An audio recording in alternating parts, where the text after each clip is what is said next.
அம்மா, இன்னைக்கு ஜல்லிக்கட்டாச்சு, நீங்க பார்க்க வரலையா? நானும் பசங்க எல்லாம் போறோம், நீங்க வரீங்களா இல்லையாம்மா? அண்ணா, அம்மா வராங்களோ இல்லையோ நான் வரேன் அண்ணா ஜல்லிக்கட்டு பார்க்க. நான் ஜல்லிக்கட்டு பார்த்தே ரொம்ப நாளாச்சு, என்ன கூட்டிட்டு போங்கண்ணே. அப்பாவை ஏன் கேட்டுட்டு இருக்கீங்க? நான் உங்களை கூட்டு போறேன், வாங்க நீங்க என் கூட. ஸ்ரீமதி, நீ பப்பு நம்பியா போற? அவன் ஜல்லிக்கட்டுல காலை அவுத்து விட்டதுன்னு வீட்டுக்கு ஓடி வந்துருவாமா, அவனை நம்பி போகாத. அண்ணன் கூட போ, இல்லைன்னா நானும் கூட வரேன். சரிங்கம்மா, அண்ணன் கூட போறேன் நானே. நீங்களும் வாங்க, அண்ணியும் கூப்பிடுங்க. அண்ணி எங்க காணோம்? ஸ்ரீமதி, என்னதான் தேடுறியா? நான் எங்க போயிட போறேன், போய் மாட்டுக்கு வைக்கல் போட்டுட்டு வந்தேன். சரிம்மா, எங்க எல்லாரும் ஜல்லிக்கட்டு கிளம்பிட்டீங்களா? நானும் வரேன் கூட. அப்பா, நாங்க எல்லாருமே ரெடியா தான் இருக்கோம், வாங்க போலாம் ஜல்லிக்கட்டு பார்க்க. நானும் வரேன்னு சொல்லிட்டு எல்லாருமே ரெடி ஆயிட்டீங்க. சரி வாங்க, இப்பயும் மணி 9 ஆயிடுச்சு. 10 மணிக்கெல்லாம் ஜல்லிக்கட்டு ஆரம்பிச்சிருவாங்க. எல்லாருமே போலாம் வாங்க.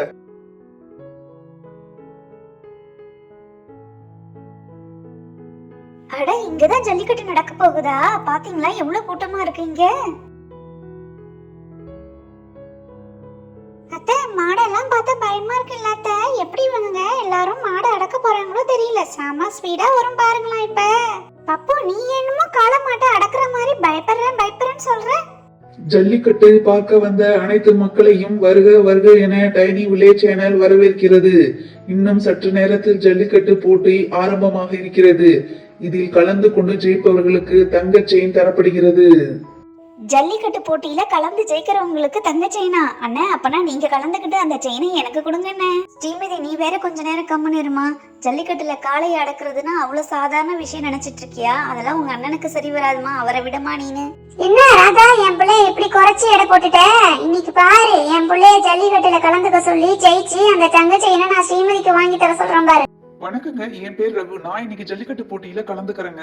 அம்மா, நீங்க அண்ணனை கலந்துக்க சொல்றேன்னு சொன்னீங்க, ஆனா யாரோ ஜல்லிக்கட்டுல நான் கலந்துக்கிறேன்னு வந்து சொல்றாங்கம்மா. தம்பி, உன்னோட பேரு ரகுன்னு சொல்லிட்டீங்க, ஆனா உங்களுடைய விலாசத்தை சொல்லுங்கப்பா. நானாங்க ஐயா, இந்த ஊரு பண்ணையாரோட மகன் நானு. அச்சச்சோ, இவரு நம்ம பண்ணையாரோட மகனா? இவரு வெளிநாட்டுல இருந்து படிச்சுட்டு இப்பதான் வந்திருக்காரு. இவருக்கு ஜல்லிக்கட்டை பத்தி என்ன தெரியும்? நான் கலந்துக்க போறேன்னு சொல்றாரே. நீங்க ஏங்க பயப்படுறீங்க? அவரே நான் ஜல்லிக்கட்டுல கலந்துக்க போறேன் தைரியமா போறாரு. அதெல்லாம் ஒண்ணும் ஆகாது, அவர் ஜெயிப்பாரு பாருங்க. எப்பா, கேட்ட திறந்து காளையை அவுத்து விடுங்கப்பா.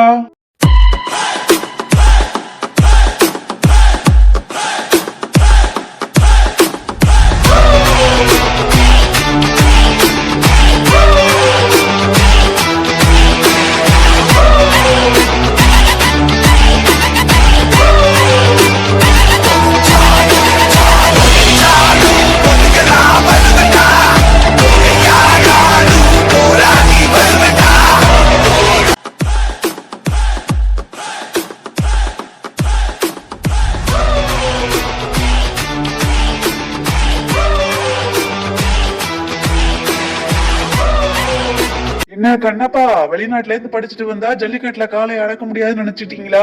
நாங்க வெளிநாட்டுல படிச்சாலும் என்னைக்கும் தமிழ் பண்பாட மறக்க மாட்டோம், தமிழோட ஜல்லிக்கட்டையும் மறக்க மாட்டோம்.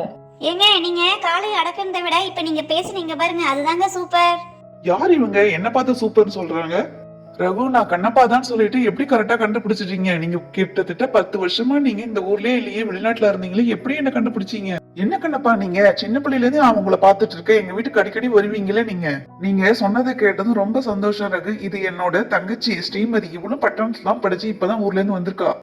வணக்கங்க. பண்ணையார் மகனே, வாங்க. தலைவரம்மா, நீங்க ஜல்லிக்கட்டுல ஜெயிச்சதுக்கு தங்க செயின் பரிசா தரதுக்கு காத்துட்டு இருக்காங்க பாருங்க, வந்து செயினை வாங்கிக்கிங்க வாங்க. வாங்க பாருங்க, ஜல்லிக்கட்டு போட்டியில ரொம்ப அழகா விளையாண்டீங்க. இந்த போட்டியில ஜெயிச்சதுக்காக இந்த தங்க செயினை வாங்கிங்கப்பா. ஃப்ரெண்ட்ஸ், டைனி வில்லேஜ் சேனல் நடத்தின இந்த ஜல்லிக்கட்டு போட்டி உங்களுக்கு பிடிச்சிருந்தா டைனி வில்லேஜ் சேனலுக்கு லைக், ஷேர், சப்ஸ்கிரைப் பண்ணுங்க.